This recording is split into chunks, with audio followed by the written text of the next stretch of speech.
So hello developers, today we will learn about the React Native model. So this is our desired output of this video.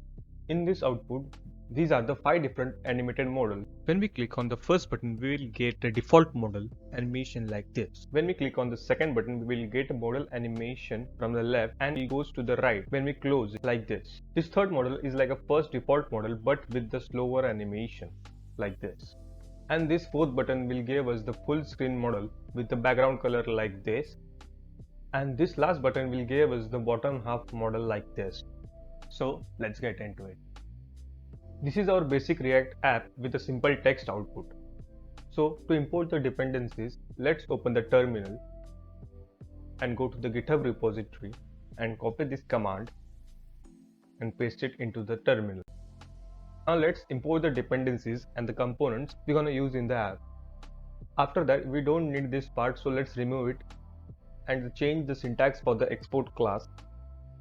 When we open the app, it should be in a null state like this. It means no model should be prompted and only buttons should be shown. For that, we will create a null state. After that, we will going to use the multiple buttons. So with the help of render button, we will create a button which we will call when they are required.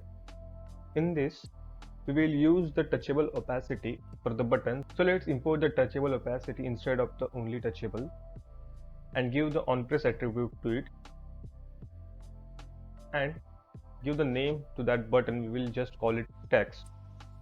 After that, we have to create a model like this with the one text output and one close button. So with the help of render model content, we will create a prompt box. We can give any text output we want in this text component. And for the button, we will call the render button function with the close as the name of the button. When we press on this button, it will set us straight to a null which was already declared. Now let's create a CSS for this model prompt box. So let's call it model content. Now we have to create a CSS for that and give the background color as a white and padding for the space between content and the margin. With the help of justify content, we will put the text in the center, and with the align item, we will put the items like button in the center of the box and use the border radius for the curved edges. After that, let's create a CSS for this button and simply call it button, and let's give a background color to it with some padding and margin, and with the help of justified content, we will put the text in the center of the button, and with the align item, we will put the item in the center and use the border radius for the curved edges. After this, with the help of render button, we will create a new button and give the button value as a default model which will taken up by this text area. Now we have to set a state to this with a visible model and assign its value to 1, which will redirect us to the assigned model which we gonna create.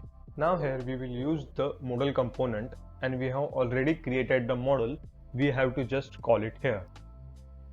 Use the isVisible attribute to it to give the model value like here is 1. Now let's create a CSS for this view component and let's call it container. Now let's close the previous app and run our app with the expo start. As you can see, we have default model named button. So let's click on it. So the CSS isn't working for our model content. So let's check. So this is the error. We have to use only styles here instead of styles here. So all the CSS files are working fine, and let's change the text output to look good.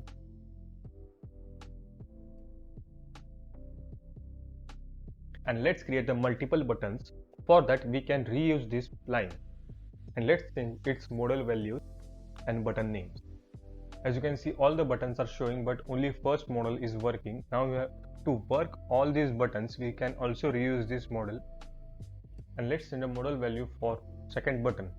And to use the slider animation for the left to right, we have to use the animation in property and assign its value to slide in left, and animation out for closing the model and give its value to slide out right. So the slider animation is working fine. Now let's change model value for the third button. And to make the animation slow, we have to use the animation in timing property, and let's give any higher value like 2000. The higher the value, the slower the animation will be, and the same for the animation out timing.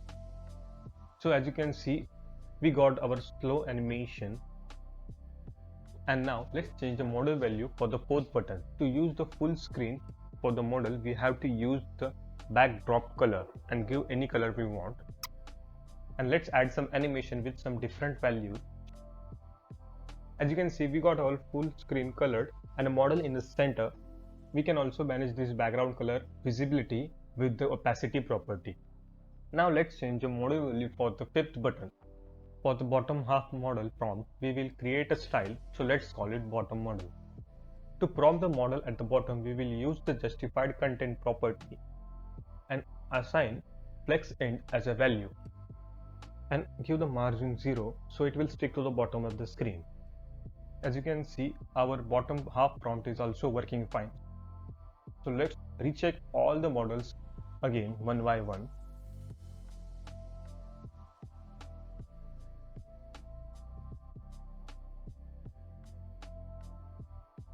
So all the models are working fine. So thank you guys for watching this video. Like this video and give sub to this channel.